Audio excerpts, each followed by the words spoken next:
নমস্কার বন্ধুরা, তোমরা সবাই কেমন আছো? আশা করছি যে যেখানে আছো ভালো আছো, সুস্থ আছো। আমরাও সবাই খুব ভালো আছি। আমি কামিনী পরিবার ব্লগ থেকে বলছি। বড়দের প্রণাম, ছোটদের ভালোবাসা জানিয়ে আজকের ভিডিওটা এখন থেকে শুরু করছি। সকালেই দেখো, এই যে আগেই আমি এদিকে জানালাটা খুলে দিচ্ছি। কেন জানো তো, নইলে নি ঘর অন্ধকার হয়ে থাকে। ওই জন্যে আগেই আমি জানালার পাল্লাগুলো খুলে দিলাম। এই যে সামনে যে দেখতে পাচ্ছ টব আছে, ওতে সব ফুল গাছ লাগানো আছে, ওইগুলো একটু অল্প করে মুছে নিলাম। আর এই বিছানাটা জানো তো, এটা হচ্ছে আমাদের বাইরের বারান্দার বিছানা। এই বিছানাতে কেউ ঘুমায় না। ওই সকাল হলে সোনু ওখানে বসে বসে ফোন দেখে, ওই জন্য একটু ওটা গুছিয়ে দিলাম। আর টেবিলটাও অগুছালো হয়ে আছে। এই যে দেখো, সোনুর দুধের ডিবে, ওর পুতুল, খেলনা, যত কিছু আছে, যেন টেবিলটাও একটু ভালো করে গুছিয়ে নিলাম। আর অগুছালো জিনিস থাকলে একদম দেখতে ভালো লাগে না, সেই জন্য টেবিলটা সুন্দর করে আমি গুছিয়ে নিলাম। টেবিলটাতে একটু ধুলো পড়েছিল, সেই জন্য টেবিলটাতেও মুছে নিলাম। চেয়ারগুলো এইগুলো একটু ধুলো হয়ে থাকে, সোনু তো সবসময় নিয়ে খেলা করে। এই যে চেয়ারটা দেখতে পাচ্ছ, চেয়ারটাও একটু মুছে নেবো। কেন জানো, চেয়ারটা নিয়ে সব সময় নাড়াচাড়া করে, সেই জন্য ধুলো কাদা লেগে থাকে। আমাদের তো এখনও মেজে হয়নি, সেই জন্য।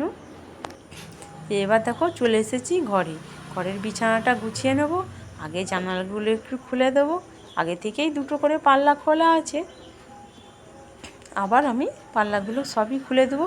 খুলে ওই যে ওখানে ধুলো ময়লা পড়ে, সামনেই তো আমাদের বাড়ির সামনে গাছপালা আছে। খাটটা, এটা তো আমাদের স্টিলের খাট যে দেখতে পাচ্ছ, এই খাটটাও একটু মুছে নেব। সোনু এখনও ঘুমাচ্ছে, ও ঘুম থেকে উঠে পড়লে আর কোনো কাজেই হাত দেওয়া যায় না, খুব বায়না করে। সেই জন্য যতটা করা যায় সেই ফাঁকে সব আমাকে করে নিতে হয়। দেখো, খাটটাও একটু মুছে নিচ্ছি, নইলে তো আর সময়ই পাওয়া যাবে না। যতটা করা যায়, হাতের সামনে যেই কাজগুলো পাই সেইগুলোই আমি তাড়াহুড়ো করে সেরে নিই।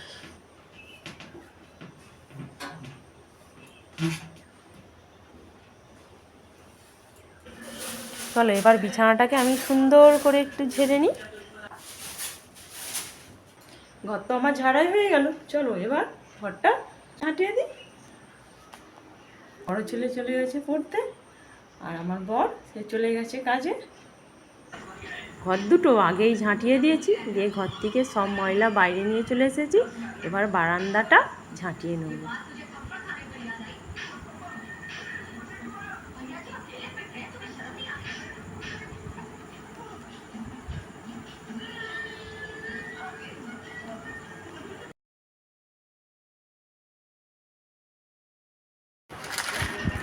এবং ঝেলনাগুলো আমি সব তুলে উনুন গোড়ায় রেখে দেবো। এতে অনেক চিপ কাগজ আছে, এগুলো উনুনের মধ্যে দিলে সব জ্বলে যাবে।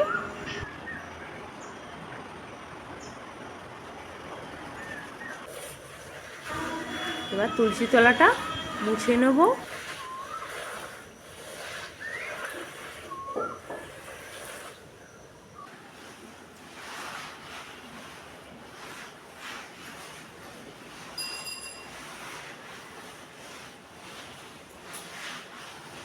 ওখানে দেখো এক গামলি কেচে জলের মধ্যে ডুবিয়ে রেখেছি, ওইগুলো এখন ধুয়ে নিংড়ে নিয়ে চলে যাব ছাদে মিলতে। এই যে দেখো, ছাদে চলে এসেছি এক গামলি নিয়ে মিলতে। চলো মিলে দিই, সকালবেলায় তো সুন্দর রোদ বেরিয়েছে।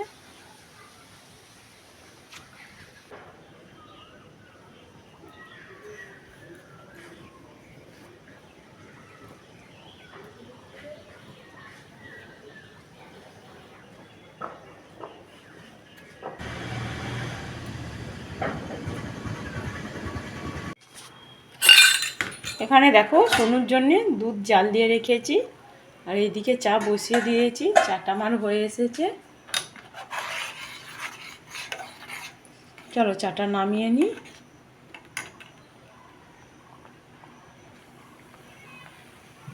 এখানে দেখো নিয়ে বসে পড়েছি কালকে লুচি, রাত্রিতে হয়েছিল লুচি আর চা।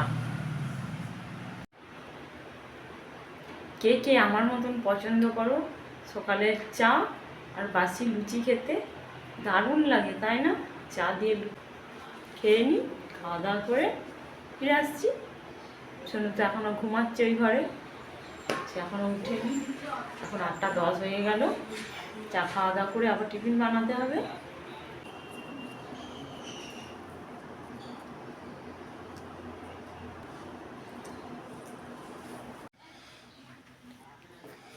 আমি চা খেতে খেতে সোনু ঘুম থেকে উঠে পড়েছিল।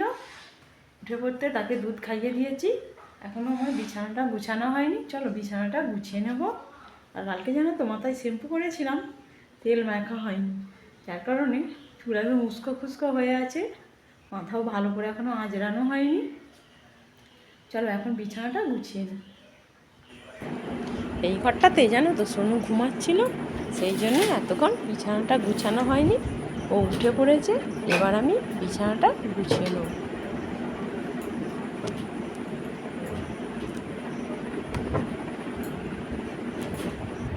বিছানা গুছাতে হয় তার নেই ঠিক, কারণ সোনু তো খুবই ছোট, 14বার নামবে উঠবে, 5 মিনিট ধরে টানবে, সব সময় চলে আসবে নিচে। এই জন্য আমাকে সারাদিন অন্তত 6-7বার বিছানা তো গুছাতেই হয়।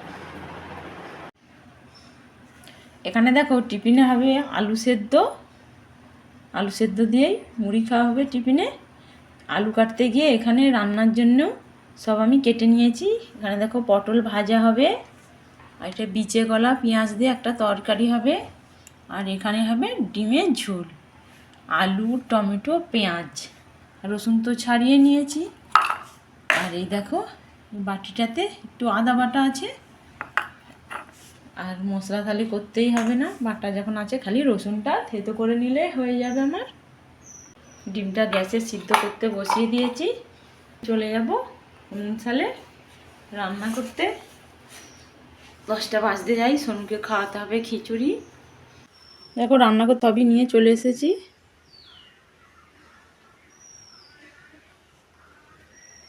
চলো উনুনটা এবার ধরিয়ে দেবো।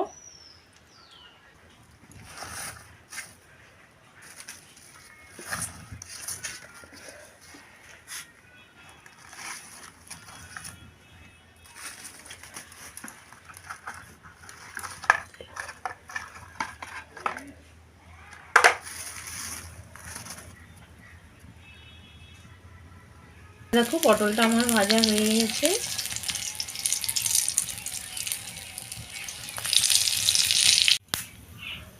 ফোড়ন দিয়ে দিয়েছি, কলা আর পেঁয়াজটা তুলে দেবো।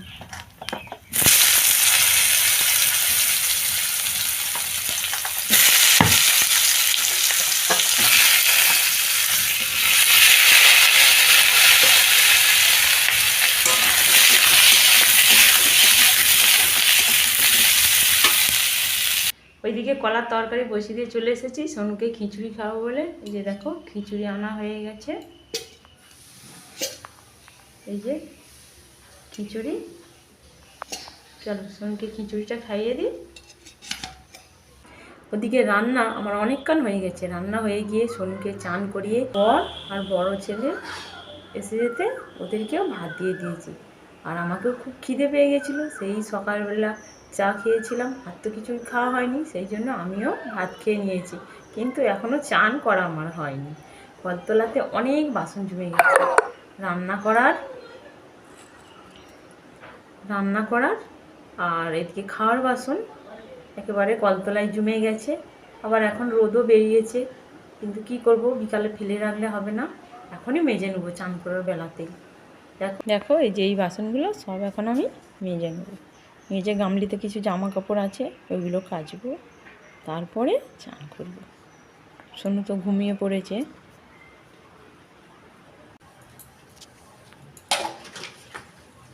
আমার চান করা হয়ে গেছে।